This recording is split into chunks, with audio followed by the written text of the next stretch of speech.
저는 30대 중반의 아이를 키우고 있는 전업주부입니다. 시집살이를 고되게 겪는 며느리들에게는 시어머니란 단어가 그 어떤 단어보다 싫을 겁니다. 저 또한 그래요. 거기다 오늘 제가 설명할 저희 시모는 추악스럽기까지 하죠. 아마 이런 시모는 다른 곳에서 듣지도 보지도 못하셨을 겁니다. 오늘 그 추악한 시모의 본 모습을 여러분들께 보여드릴까요? 그럼 얼마나 추악한 모습을 한 사람이었는지 이제부터 설명을 해보겠습니다. 저는 사이 좋으신 부모님과 위로 언니 하나가 있는 화목한 4인 가족의 막내딸이었습니다. 어릴 적 저희 집은 넉넉하진 않았지만 모두들 서로 사랑하고 다정하고 행복하게 지내던 가족이었어요. 콩 한 쪽도 나눠 먹는다는 말처럼 있으나 없으나 늘 서로를 챙기며 살아갔죠. 부모님이 늘 돈 걱정에 어린 저희들에게 못해주는 게 많다며 속상해 하셨음에도 저희는 부모님이 계신 것만으로 행복했습니다. 그런 부모님 밑에서 자란 저희 자매 역시 보통 티격태격 싸우는 평범한 자매들과 달리 아주 사이가 좋은 편이었어요. 언니는 늘 어린 동생인 저를 열심히 챙겼고 저도 언니를 잘 따르면서 저희 자매는 동네에서도 유명할 정도로 다정한 자매 사이였죠. 뭐든 열심히 하는 언니를 따라 저 역시 말썽 부리지 않고 평범한 학창시절을 보낼 수 있었습니다. 그렇게 저희 두 자매 모두 무사히 성인이 되었고 원하던 대학까지 다니며 여느 사람들과 다를 것 없는 평범한 삶을 살고 있었죠. 그런데 부모님께서 너무 일찍 저희 자매를 두고 먼저 세상을 떠나시게 되셨습니다. 어느 날 아버지가 갑작스러운 사고를 당하시게 된 거예요. 머리를 크게 다쳐서 회복이 어려울 정도로 큰 사고였었기 때문에 아버지는 큰 수술 끝에도 더는 버티지 못하고 그렇게 돌아가시게 되셨죠. 아버지를 하루아침에 잃고 시름에 빠지셨던 엄마마저 얼마 뒤 병을 얻으셨고 미처 손도 쓰지 못하고 세상을 떠나셨습니다. 그렇게 몇 년 차이로 두 분이 사고와 병으로 돌아가시면서 저희는 완전히 고아가 되고 말았죠. 워낙 금슬이 좋으신 부모님이셨기에 저는 엄마가 아버지를 그리워하다 못해 그 뒤를 쫓아가셨던 게 아닌가 생각을 해요. 부모님 두 분을 잃고 남겨진 저희들은 세상에 의지할 곳이 저희 두 자매밖에 없었습니다. 우리 두 자매 모두 하늘에 계실 부모님을 걱정시키지 않기 위해 서로를 위하여 무척이나 열심히 살게 되었죠. 그러면서 조금씩 부모님을 잃은 마음의 상처를 치료해가며 일상을 보내고 있었습니다. 회사 취직도 하고 연애도 하면서 말이죠. 그러다 사귀던 남자친구와 저 사이에 원치 않았던 혼전 임신을 하게 되었어요. 서로에게 믿음은 있었지만 결혼은 진지하게 생각을 해본 적이 없었기 때문에 그 상황이 당황스럽고 혼란스럽기만 했습니다. 그렇다고 내 속에서 자라나고 있는 아이를 모른 척할 수 없었죠. 남자친구와 상의 끝에 저희는 결혼을 하기로 결정했고 집안에 인사를 드리러 가게 되었습니다. 저도 남들과 다른 저의 가정 상황을 알았기에 시댁에 인사를 가는 발걸음이 무겁기만 했죠. 걱정을 한가득 안고 찾아뵙게 된 시댁에서 가족들은 모두 저를 환대해 주셨습니다. 얼마나 안심이 되던지 따뜻한 말씀 하나하나가 눈물이 날 정도로 감사했죠. 아버님, 아주버님, 그리고 형님까지 모두들 절 반겨주시는데 딱 한 분, 어머니만 보이시지 않았습니다. 다른 분들도 어머님에 대한 말씀을 꺼내지 않아 궁금은 해도 제가 먼저 말을 꺼낼 수가 없었죠. 얼마 되지 않아 직접 알 수 있었습니다. 어머님께서 저의 존재가 마음에 들지 않아 결혼을 반대하셨고 그런 이유로 방 안에 계신다는 걸 말이죠.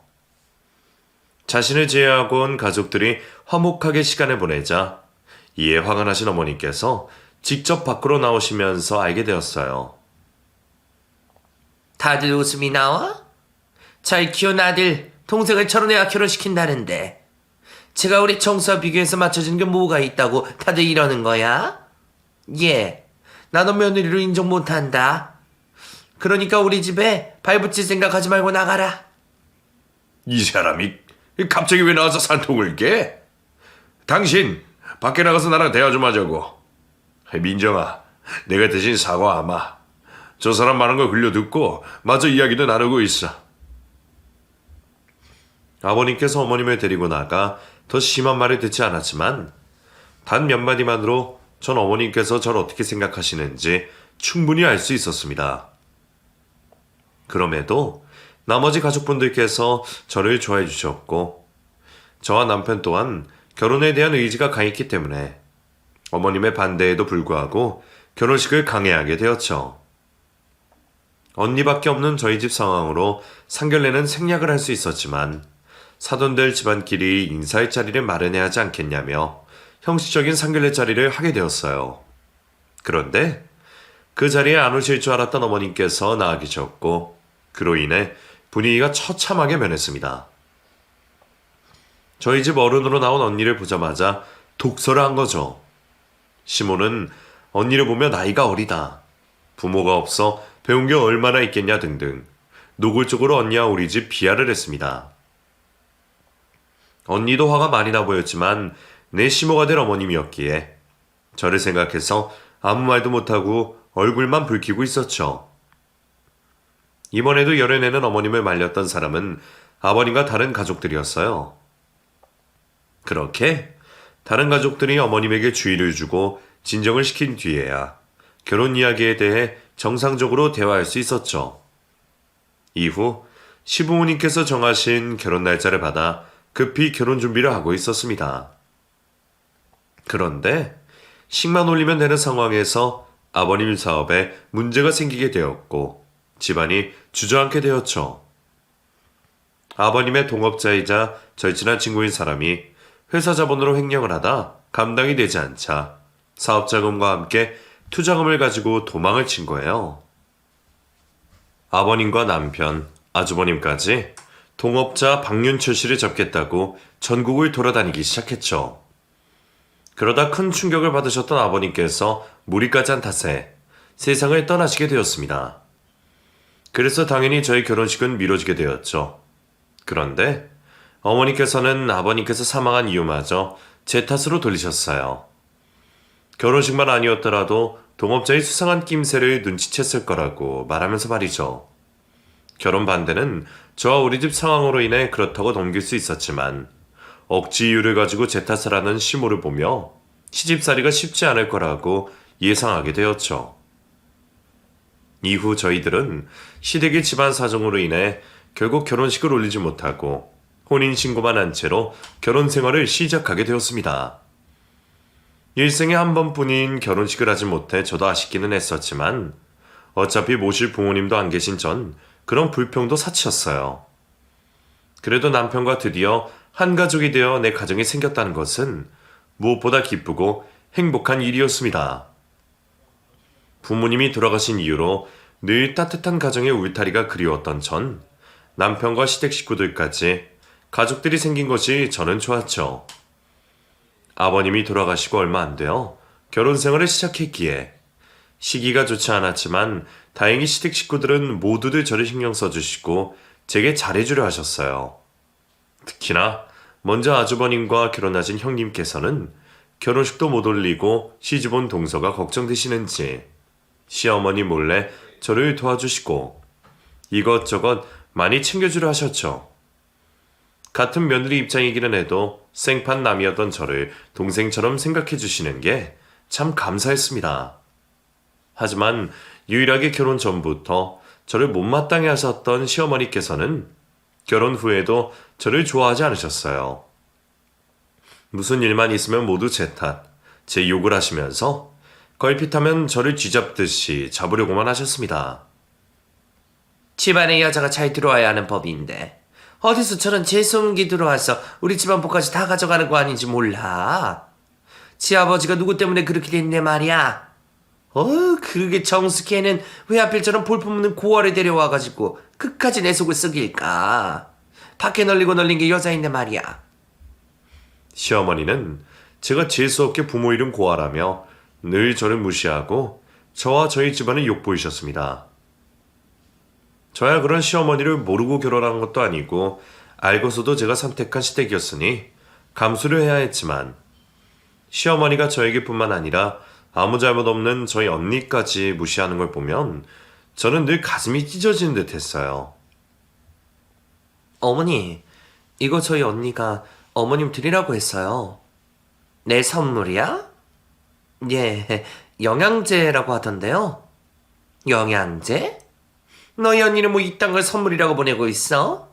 나는 뭐 돈이 없어서 영양제 못 사 먹어서 그런 줄 아니? 뭘 보내려면 좀 비싸고 더 좋은 걸 보내든가. 이런 건 약국만 가면 다 파는 건데. 하여간 이래서 부모 없이 자란 애들은 이렇게 티가 나는 법이야. 모자란 구석이 있으면 센스라도 있든가. 이건 뭐 선물을 보내고도 욕을 먹고 있네. 그런 말에 괜히 대꾸를 하면 그때는 어른 앞에서 말대답을 한다, 화를 내실 게 뻔했기 때문에 저는 차마 대꾸도 못하고 늘 묵묵히 그런 욕을 들을 수밖에 없었습니다.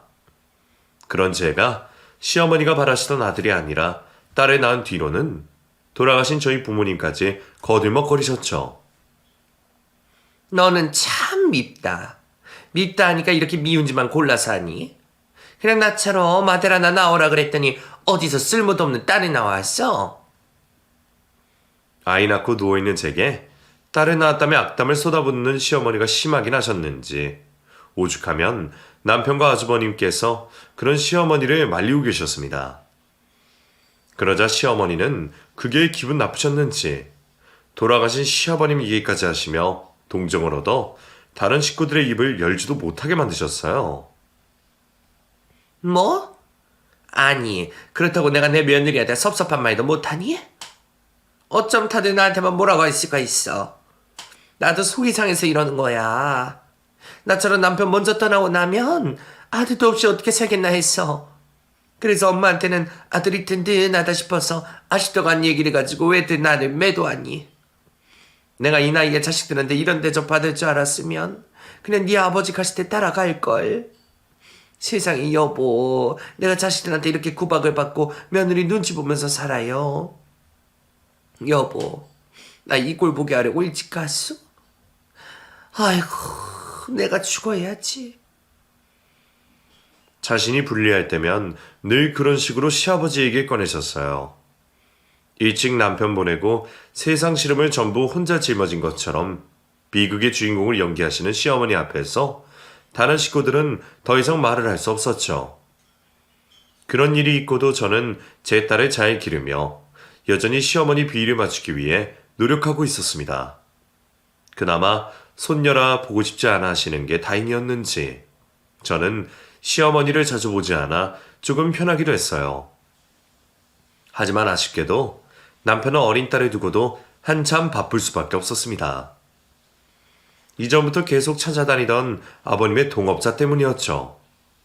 시댁 식구들 모두들 시아버지의 동업자였던 그 사람에 대한 분노와 배신감이 어마어마했고 어떻게든 그 사람을 찾기 위해 혈안이었어요. 그러다 겨우 그 사람의 자식들의 거처를 알게 되었고 남편과 아주버님은 한달음에 그 자식들의 집으로 찾아가게 되었습니다. 하지만 그 자식들이 자기 아버지의 소식을 순순히 말해줄 리가 없었어요.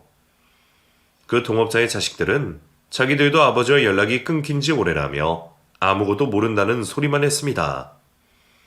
하지만 아주버님과 남편은 그들이 거짓말을 하고 있을 거라 생각했어요. 그래서 그 집 자식들에게 거짓말 말라며 그 집에서 깽판을 치게 되었고 결국 경찰까지 찾아오며 제 남편과 아주버님이 경찰서까지 가게 되었습니다. 다행히 별다른 일 없이 경찰서에서도 풀려나기는 했지만 시어머니는 많이 놀라셨던지 그 일로 크게 화를 내셨죠. 그런데 황당하게도 시어머니는 그 일도 며느리들 탓이라며 저와 형님의 탓을 하고 계셨습니다. 그리고 집안에 여자가 잘못 들어와서 자꾸 안 좋은 일만 생긴다며 저와 형님을 잡기 시작하셨죠.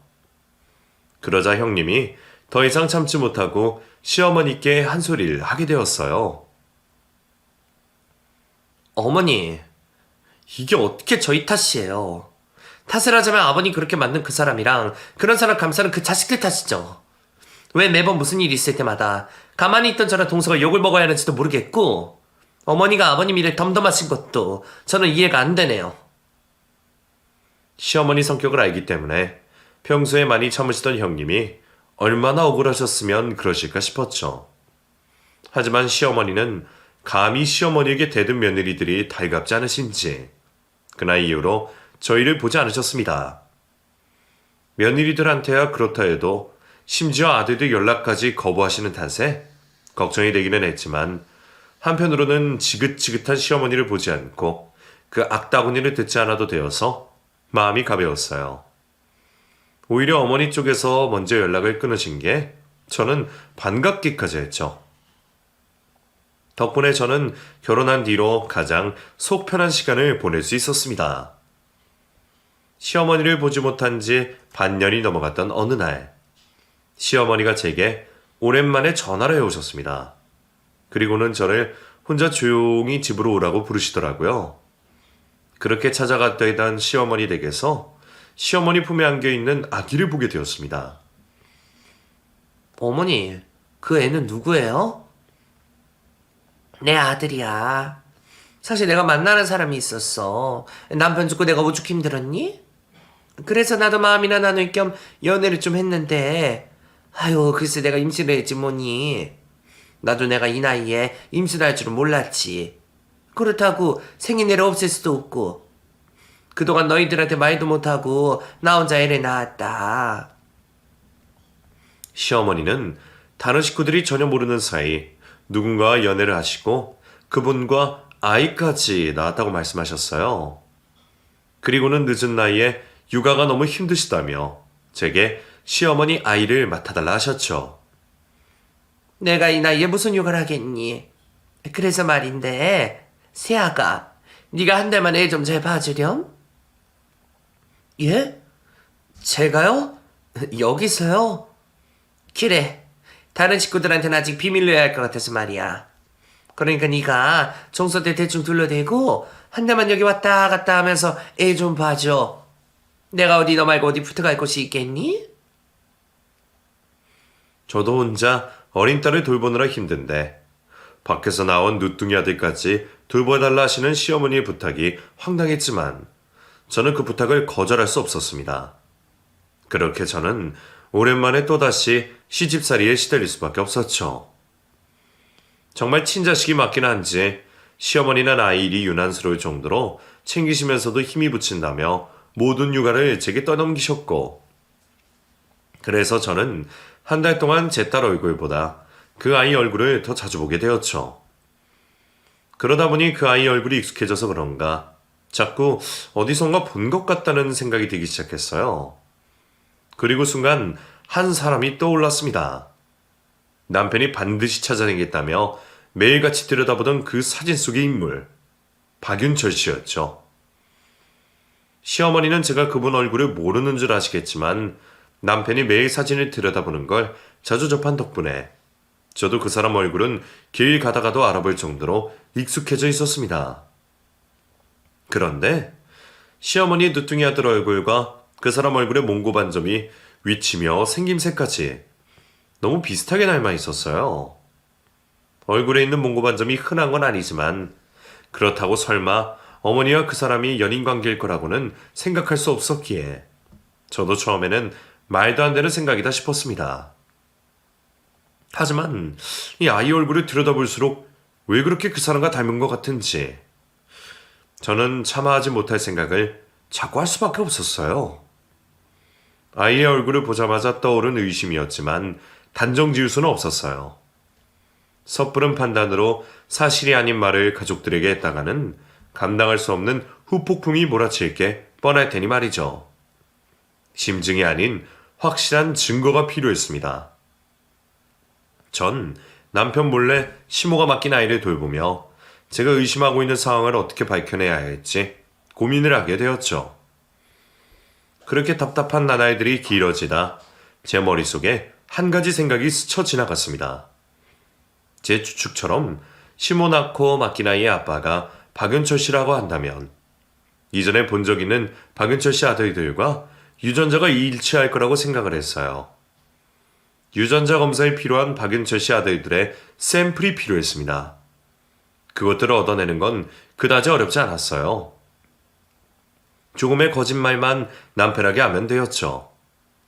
편의점에 맥주를 사고 온다는 남편을 일부러 자극했습니다. 나 편의점 좀 갔다 올게. 갑자기 웬 편의점이야? 당신 설마 그 이야기 듣고 또 그 집 가려는 건 아니지? 무슨 소리 하는 거야. 그냥 맥주 좀 사려고 하는데. 근데 그 이야기라는 말은 또 뭐야? 그 집에 대해서 무슨 이야기라도 들었어? 어? 아니. 아닌 게 아닌 것 같은데. 뭔데? 말해봐. 확실하지 않아서 그래.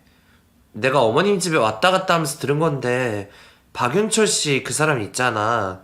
그 사람 지금 첫째 아들 집에 숨어 있는 것 같다고 하더라고. 어머님께 내가 더 알아내보려고 했는데, 당신이랑 아주버님이 그 이야기 들으면 또 난리칠 걸 아시니까 말을 안 하셔. 뭐, 아닐 수도 있고. 뭐? 그걸 왜 이제 말해? 듣자마자 바로 말했어야지. 그 원수 새끼가 거기 있다는 거지. 제게 거짓 정보를 듣게 된 남편은 곧장 박윤철 씨의 첫째 아내로 향했습니다. 저는 남편을 적당히 말리는 척을 하며 동행을 했고요.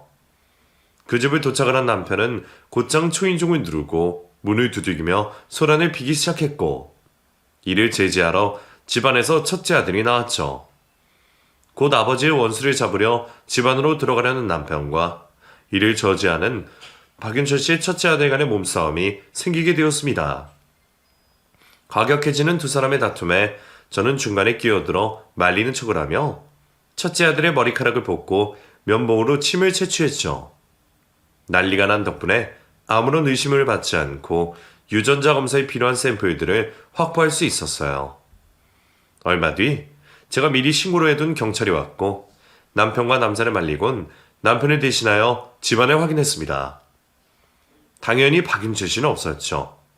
그렇게 그날 밤의 소동이 일단락되었고 전 확보한 박윤철 씨 첫째 아들의 유전자 샘플과 아이의 샘플을 가지고 친자 검사를 받게 했습니다. 그리고 3일간 피가 마르는 시간이 지나간 뒤 대망의 검사 결과지를 우편으로 받게 되었죠. 그리고 제 눈앞에는 박윤철 씨의 첫째 아들과 시모가 낳은 아들이 같은 아버지의 Y 염색체를 받았다는 결과가 나와 있었죠. 그러니까 시모가 가족들 몰래 집안의 원수인 박윤철 씨를 만나오고 있었고 그 사람의 아이까지 임신을 하여 낳은 게 맞았던 겁니다. 그 전까지만 해도 제가 의심한 결과가 사실로 밝혀진다면 속 시원하고 시모에게 복수를 할 수 있을 것 같아 좋을 줄만 알았는데 직접 결과를 받고 나서 보니 그 충격으로 인해 넋을 놓은 채 멍하니 서 있기만 했어요. 잠시였지만 이 사실을 가족들에게 밝혀야 하나 숨겨야 하나 고민까지 하게 되었습니다. 하지만 금세 가족들에게 꼭 이 사실을 말해야겠다는 생각을 하게 되었어요. 저 개인적으로 품고 있는 시모에 대한 감정 제외하고도 말이죠. 다른 사람도 아니고 아버님을 그리고 집안을 몰락시킨 사람과 연애를 하고 아이까지 낳았다는 건 용서를 할 수 없는 일이었습니다. 그렇게 전 유전자 검사 결과지를 품속에 가진 채 온 가족들을 시모댁으로 불러 모으게 되었죠. 가족들이 자신의 연락도 없이 집에 모이자 시모는 엄청나게 당황을 했습니다. 애들이 왜 다 우리 집으로 오니? 네가 부른 거야? 너 지금 무슨 짓을 꾸미고 있는 거니? 꾸미긴 뭘 꾸며요. 어차피 언젠가는 다 알게 될 사실인데 빨리 말하는 게 가족들이나 이 아이에게나 좋지 않겠어요? 어머니께서도 마음고생 덜 하실 거고요. 그걸 왜 네가 판단을 해? 애들이 소리 듣기 전에 내보내라. 내가 갑자기 몸이 안 좋아져서 잠잔다고 하고 돌려보내. 그렇게는 못하겠는데요. 우리 가족들 전부 사실을 알아야 하니까요. 요즘 시대에 사별했다고 연애 못하는 시절도 아니고 누뚱이가 있으면 건강하다는 증거인데 왜 이렇게 숨기려고만 하세요? 오늘 이 자리에서 모든 걸 다 밝히세요. 아니, 얘가 정말? 시몬은 자신의 말에 한마디도 치지 않는 저를 보고 많이 당황한 듯 보였습니다. 전 말에서만 그치지 않고 시몬과 소이던을 쓰기 전에 아이를 안고 가족들이 모여있는 거실로 나갔죠. 영문도 모르고 거실에 모여있던 가족들 모두 제가 어머님 안방에서 나오자 한꺼번에 시선이 쏠렸습니다. 그리고 자연스럽게 제가 안고 있는 아기에게 시선이 옮겨졌죠. 여보, 그 애는 누구야? 어머님 아이야. 어머니께서 연애를 하고 계셨는데 우리한테 말하기 민망하셔서 지금까지 말 못하고 계셨어. 아이도 그분 사이에서 낳은 아이이고. 뭐? 어머니께서 연애를 하신다고? 재수씨, 그 말이 사실이에요? 그럼 어머니는 어디 계세요? 왜 어머니가 말씀을 하시지 않고 재수씨가 민망하시다고 말씀을 직접 못하시겠다고 하셨어요. 그런데 언제까지 숨기고 있을 순 없잖아요? 어머님, 제가 얼추 설명했으니 나머지 이야기는 직접 해주세요. 여기 다들 궁금해하는 것 같은데. 얼마 뒤 시모가 안방에서 어쩔 줄 몰라 하며 거실로 나왔습니다. 그리곤 가족들의 눈치를 보며 이 상황에 대해 설명을 시작했죠. 물론 대부분이 거짓말이었지만 말이죠. 그게 어쩌다 보니 그렇게 됐다. 민망해서 지금까지 말하지 못하고 있었어. 네 아버지랑 사별한 지 얼마 되지도 않았는데 엄마가 다른 사람이랑 연애하고 있다는 걸 알면 좋지 않게 볼까봐. 근데 그 사람과는 이미 관계를 정리했다. 아이는 그 후에 알게 되어서 낳게 된 거고 미안하다. 가족들 모두 너무 갑작스러운 사실에 놀라 한동안 아무 말도 하지 못했습니다. 그러다 장남인 아주버님께서 심으로 이해한다는 이야기를 하셨죠. 왜 어머니가 죄송하세요. 생각지도 못한 상황이라 저희가 이렇게 반응한 거지. 어머니 연애한다고 나쁘게 생각하지 않아요. 어머니 나이도 젊으신데 연애도 할 수 있죠. 언제까지 아버지만 그리워할 수도 없는 거고요. 다만 미리 말씀 좀 해주시고 조심 좀 하시지. 그동안 홀로 마음고생 많으셨을 텐데 오늘부터 도움 필요하신 거 있으시면 말씀하세요. 애 보는 게 쉬운 일도 아니고 저희가 돌아가면서 도와드려야죠. 고맙다. 민정이가 많이 도와주고 있어서 너희들 도움까지는 필요 없을 것 같아. 그래도 도움이 필요하면 내가 연락을 하마. 그럼 우리 누뚱이 동생 좀 볼까요? 이 나이에 동생이 생길 줄은 몰랐는데. 아니야. 지금 애가 몸이 많이 안 좋아서 우선 안에 들여다놔야 할 것 같아. 애는 좀 자라고 나서 보자. 민정아, 애 나한테 넘겨주고 너희들끼리 좋은 시간 보내라. 나는 몸이 안 좋아서 애랑 방에 들어가 있으마. 시모도 아이의 얼굴에 있는 몽고 반점이 신경 쓰이긴 했나 봅니다. 가족들 모두 박윤철 씨를 직접 본 적도 있고 그 사람의 아들들도 봤으니 당연히 눈치를 챌 거라고 생각했던 거겠죠. 시모는 가족들에게 아이를 보여주지 않으려고 황급히 방 안으로 들어가려고 했어요. 그런 시모를 제가 붙잡았죠. 어머님, 제가 알고 있는 내용과는 많이 다르네요. 제가 이렇게 자리를 만든 건 가족들에게 모든 걸 솔직히 공개하자는 이유에서 만든 건데? 너 지금 무슨 소리 하는 거냐? 이상한 소리 하지 말고 얼른 해주고 나가라. 그럴 수는 없죠. 여기 있는 가족들도 이 아이가 누구 아이인지는 알아야 하니까요. 어머니께서는 제가 아무것도 모르는 줄 알고 이러시나 본데 어떡해요? 저도 박윤철 씨 그리고 그 사람 아들들까지 다 봤는데 그 집 사람들 하나같이 공통점들이 있더라고요. 물론 아들들은 엽기도 하고 줄어든 건지 잘 안 보이기도 하지만 근데 어머니께서 늦둥이로 낳은 이 아이한테도 똑같은 게 있던데요. 너 지금 누구랑 누구를 엮어? 이년이 개뼈다귀 같은 소리 하지 말고 얼른 아이나 넘겨줘라. 너 한 번만 더 헛소리 했다가는 내 절대 용서 안 할 테니. 용서라고요? 그건 어머님이 가족들에게 하셔야겠죠? 자, 가족 여러분 이것 좀 보세요. 여기 아기 얼굴에 있는 몽고 반점. 박윤철 씨, 그리고 그 사람 아들들 얼굴에 있는 위치가 똑같은 데 있죠? 이렇게 확실한 증거가 있는데 발뺌하실 거예요?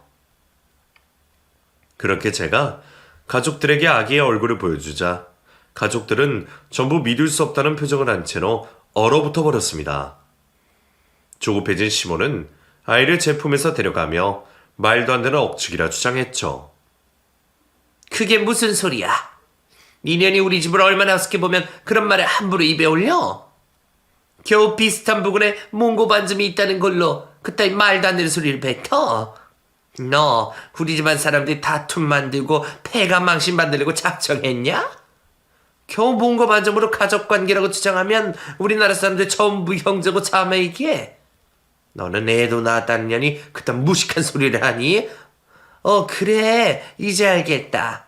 너 내가 시집 올 때부터 좀 뭐라고 한 걸 가지고 복수하려고 이런 짓을 하는가 보구나. 못된 년. 애초에 네 년을 우리 집에 들이는 게 아니었는데. 정수야, 너 네 엄마 천하의 해픈 년으로 만든 인연이랑 계속 살 거니? 너 인연이랑 계속 살 거면 난 너 못 본다. 아니, 안 본다. 온 집안 사람들 이간질하는 인연과 계속 살던가 아니면 가족들과 계속 행복하게 지낼지 얼른 선택해라. 직접 자기 입으로 어떤 여자인지 말하시는 걸 보니 잘못을 저지른 건 아시나 봐요? 그렇게 자기 잘못 잘 알고 있으면 영원히 안 들키게 잘 숨기시죠. 이게 뭐예요? 괜히 자기 몸 편하려고 애를 저한테 맡기다 이렇게 다 밝혀지게 되었는데 여보, 많이 혼란스러울 텐데 내가 아주 간단하게 이 상황 해결해 줄게. 누굴 선택하니 많이 고민할 필요도 없어. 자, 다들 이거 확인해보고 누가 거짓말하는지 판단해보세요. 아무리 거짓말하려고 한들 유전자 결과 가지고는 거짓말을 못할 테니.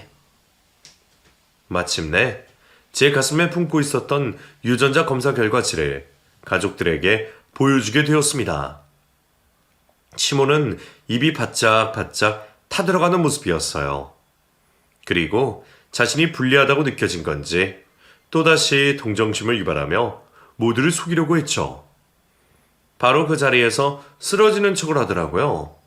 그것도 품고 있는 애를 떨어뜨릴 수는 없으니 소리만 요란하고 아주 어색하게 쓰러졌죠. 몸이 왜 이래? 얘들아, 구조대에 좀 연락해라. 내가 얘가 하는 거짓말에 너무 억울하고 화가 나서 몸이 이상해. 앞이 핑핑 돌고 심장이 터질 것 같은 게 심장이. 하지만 가족들 모두 시모의 과장되고 어색한 연기를 싸늘하게 쳐다보기만 했습니다. 이미 제가 건네준 유전자 검사 결과지를 확인을 했기 때문이었죠. 연기 좀 그만하시고 여기 유전자 검사 결과지에 나와 있는 게 어떻게 된 일인지 한번 설명해 보세요. 왜 그 사람 아들과 거기에 있는 아기가 형제라고 나와 있는 겁니까? 이게 말이 된다고 생각하세요? 네 말대로 그런 일이 있을 수 없어. 분명히 너희 무슨 짓을 꾸민 거야. 너희들이 생각해도 말이 안 되는 상황이잖니. 내가 어떻게 내 남편, 너희들 아버지를 죽인 그 인간과 그런 짓을 해. 인연이 문제다. 내가 좀 전에도 말했잖니. 인연이 우리 집안 풍비박산 만들려고 이러는 거라고. 인연 전연 좀 하지 마세요. 저도 저희 부모님이 지어주신 이름이 있어요. 제가 뭘 잘못했다고 걸핏하면 인연 전연이라고 불러요. 잘못을 하든 죄를 짓든 전부 자기가 다 해놓고 내가 가족들 이간질을 한다고요? 그러면 유전자 검사 한번 더 해볼까요? 그렇게 해서 결과가 똑같이 나오면 그 짓을 실토하시겠어요? 그러시게 거짓말 끝까지 하고 싶었으면 딸같이 그러셨어요. 딸은 부계 확인이 불가능하다고 하던데. 그렇게 남자아이만 바라시더니 이제 만족 좀 하세요? 시몬은 저를 매섭게 째려보더니 저를 죽일 것처럼 저에게 달려들었습니다. 다행히 남편과 아주버님이 시몬을 제지해 주셔서 화를 피할 수 있었죠. 너희 지금 뭐 하는 거냐? 아들이란 놈들이 엄마를 이렇게 힘으로 붙잡아도 되는 거냐? 얼른 엄마 몸에 손 떼. 악 좀 그만 쓰세요. 죄 없는 사람도 그만 괴롭히시고요. 끝까지 말씀 안 하시겠다면 저희가 알아서 확인해 보겠습니다. 정수야, 어머니 휴대폰 봐봐. 안 돼. 휴대폰은 안 돼. 너희들 지금 뭐 하는 거야? 엄마 물건에 함부로 손을 대는 자식들이 어디 있어? 당장 그만둬. 남편은 시모의 말에 아랑곳하지 않고 시모의 휴대폰을 열어 안에 있는 메시지들과 전화통화 내역 등등을 확인했습니다. 그리고 듣기 민망할 정도의 메시지 내용들을 불러주었죠. 그 내용들의 대화 상대 모두 집안의 원수인 박윤철 씨였습니다. 나중에 모든 것이 밝혀진 뒤에야 알 수 있었어요. 시모와 박윤철 씨의 관계가 한참 전부터 시작되고 있었다는 걸요. 시모는 아버님께서 친구인 박윤철 씨와 사업을 하기 전부터 외도를 저지르고 있었습니다. 그리고 박윤철 씨가 아버님의 사업 자금과 투자금을 가지고 도망을 쳤을 때도 계속 불륜 관계를 유지하며 연락을 하고 있었다고 해요. 그 사람이 아버님을 배신하고 도망갈 걸 알면서도 시모는 모른 척을 하고 있었던 거죠.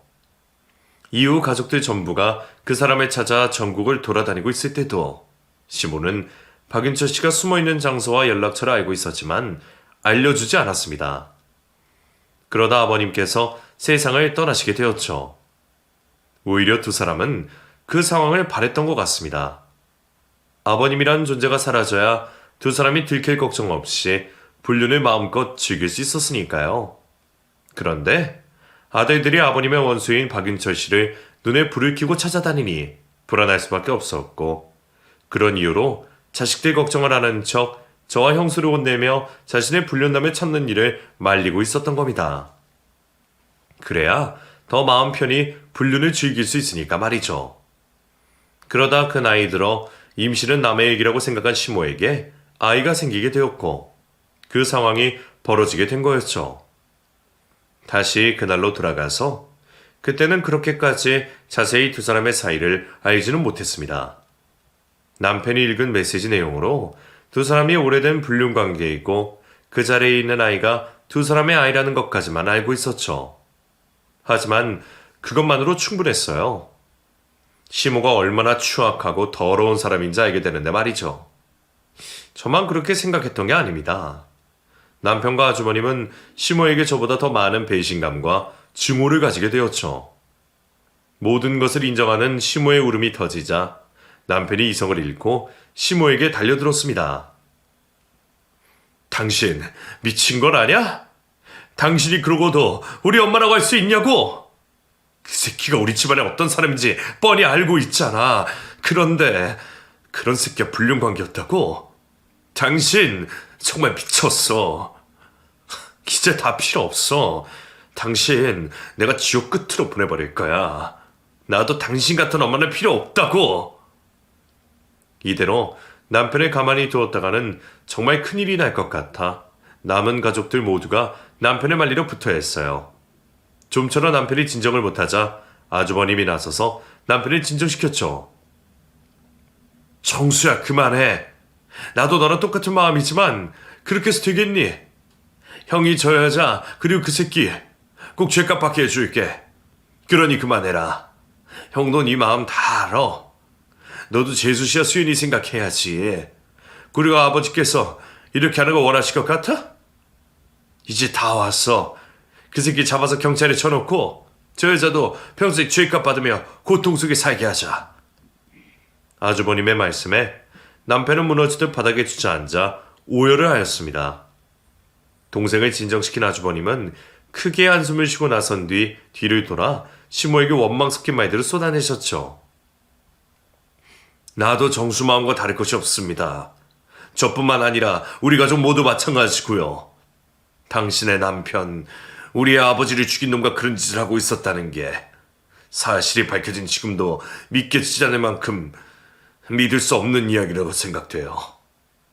곁에서 아버지가 돌아가시는 걸 보고도 아무런 죄책감을 못 느꼈습니까? 당신, 그러고도 우리에게 어머니 대접을 받으려고 했고요. 난 우리 아버지가 당신에게, 우리 가족에게 얼마나 희생을 하시고 살아오셨는지 알고 있기에 당신의 어떠한 변명도 듣지 않을 겁니다. 그리고 당신을 평생 미워하고 저주하면서 살 거고요. 평생 당신이 불행하기를 빌 겁니다. 당신이 지독한 병에 걸리고 길거리에 쓰레기를 주워 먹는다고 하더라도 일말의 동정심도 갖지 않을 거라고요. 당신은 이제부터 우리 어머니가 아닙니다. 남이에요. 당신을 처벌할 수 있는 법이 있는지 모르겠지만 있다면 당신을 평생 차가운 철장 속에서 살게 할 거예요. 괜한 병명도 할 생각하지 말고 용서를 해달라는 말도 하지 마세요. 그런 역겨운 당신의 모습을 더 보게 된다면 나도 더는 참지 못할 것 같습니다. 여기까지가 저와 정수리 키워준 값으로 봐주는 거예요. 기일을 며칠 줄 테니 저 아기와 짐을 챙겨서 떠나세요. 아주버님의 말에 시몬은 더 이상의 거짓말도 용서도 구하지 못했습니다. 자신이 낳고 키워온 자식이었던 만큼 아주버님이 겨우 참으면서 하는 말을 어겨서는 안 된다는 걸 알았겠죠. 결국 시몬은 입 뻥끗하지 못한 채 그 자리에 얼어붙어 있었고 나머지 가족들은 그 집을 나서게 되었죠. 그 집을 나온 뒤 아주버님과 남편은 곧장 집안의 원수이자 시모의 상간남이기도 한 박윤철 씨를 잡으러 갔습니다. 다행히 시모의 휴대폰 속에 배송지로 저장되어 있는 주소지가 저장되어 있었거든요. 그곳에서 그토록 잡고 싶어 했던 그 사람, 박윤철 씨를 붙잡게 되었죠. 남편과 아주버님이 모든 사실을 알고 있는 것을 밝히자 그 사람은 순순히 경찰서까지 동행을 했고 형사처벌을 받게 되었습니다. 그 사람은 시모 사이에 낳은 아들 때문인지 자신이 지은 죄를 순순히 인정했고 아버님께서 사기당한 금액의 일부를 돌려주기까지 했어요. 물론 감형을 받기 위한 행동일 수도 있지만 말이죠. 어찌되었건 형사처벌을 피할 수는 없었습니다. 초범이지만 도피 시간과 피해 금액의 액수로 인해 교도소에 수감이 되었죠. 이후 시모는 저희뿐만 아니라 박윤철 씨 가족들에게까지 버림을 받았습니다. 저희 가족이야 그 일이 밝혀진 날부터 시모에게 강한 증오심을 보였기 때문에 비빌 생각조차 하지 않았죠. 그러다 보니 박윤철 그 사람의 가족들에게 찾아가 도움을 요청했나 봐요. 하지만 그 집에서도 이미 박윤철 씨 때문에 고초를 겪은 상황이었고 누가 봐도 손가락질을 받을 만한 관계를 가진 시모이다 보니 괜히 엮여서 좋을 게 없다고 생각했던 것 같습니다. 그 집에서도 아이와 함께 문전박대를 당했다고 들었죠. 일가 친척분들에게 듣기로는 시모가 아이 아빠인 박윤철 씨가 나오기 전까지 아이와 지내기 위해 도움을 구하러 다닌다고 들었어요. 하지만 이미 소문이 지인들에게 다 알려지게 되어서 고생을 하고 있다고 했죠. 아마 앞으로 계속 어렵게 지내지 않을까 싶습니다. 그 나이에 다른 사람의 도움 없이 늦둥이를 키운다는 게 쉬운 일은 아닐 테니 말이죠. 그것도 횡령죄로 인생의 빨간 줄이 그인 사람이 아이의 아빠인 상황에서 말이에요. 아이만 불쌍하게 되었습니다. 죄가 있는 사람들 사이에 태어나 격치 하나로 될 고생을 하고 있으니 말이죠. 부디 아이에게는 평탄한 인생이, 시모와 박윤철 그 사람에게는 지옥 같은 날들이 펼쳐지길 지금까지도 우리 가족 모두가 바라고 있습니다. 그래야 자신이 선택한 추악한 행동에 맞는 죄값을 받는 거니 말이죠. 그럼 제 이야기를 끝까지 들어주셔서 감사하고 저 또한 다음 사연을 기다리도록 하겠습니다.